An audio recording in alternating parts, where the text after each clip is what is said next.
Ensuite, quatrième point, sur le site internet. Donc avec la méthode dropshipping classique, il vous faut un endroit où vendre vos produits, d'accord?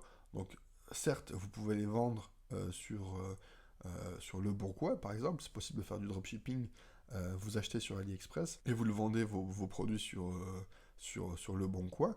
C'est tout à fait faisable, mais personnellement, je ne connais pas beaucoup qui font ça, mais c'est faisable.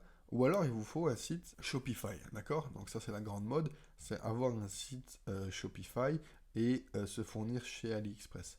Donc, pour ce faire, il vous faut quand même des connaissances. Alors même si Shopify, c'est quand même assez simple, il va vous falloir un temps de mise en production de votre site internet, d'investir peut-être dans du graphisme, d'investir dans des apps. Et là, en fait, vous allez pouvoir euh, avoir votre boutique à vous et de vous fournir à chaque commande, en fait, sur AliExpress. Donc ça, c'est faisable, tout à fait faisable. Mais pour moi, ça demande quand même des compétences, d'accord? Mais alors même si, encore une fois, Shopify est très facile, il vous faudra quand même débourser 29 euros par mois pour avoir votre boutique, sans compter toutes les apps à côté.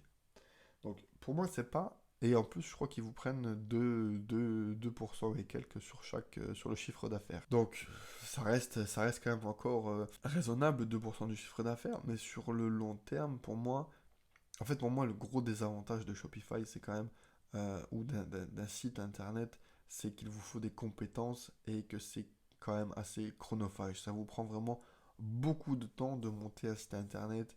Ensuite, il va vous falloir de la pub Facebook pour générer du trafic parce que votre site, il est inconnu, d'accord? Et le SEO, ça prend énormément de temps à faire. Surtout en plus que si vous avez les compétences, c'est bien, mais ça prend quand même du temps. Et si vous n'avez pas les compétences, eh ben, ça coûte cher en fait de faire du SEO.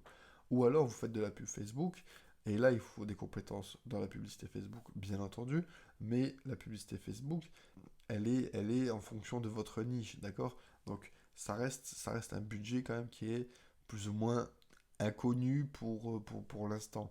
Donc vous allez monter votre boutique, donc ça vous prend du temps, d'accord? Et ensuite, vous allez ensuite voir si elle prend.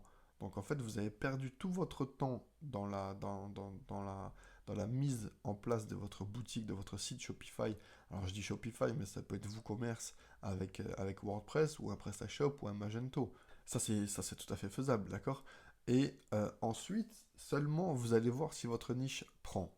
Donc, et où votre produit prend. Ça reste pour moi du temps un peu perdu. Ok, donc par la suite, peut-être ça peut être rentable. Pour moi, dans tous les cas, pour moi, le dropshipping est fait pour tester. D'accord? On teste une niche. Si la niche prend, achetez du stock. N'hésitez pas à acheter du stock. Vous n'allez pas avoir de risque.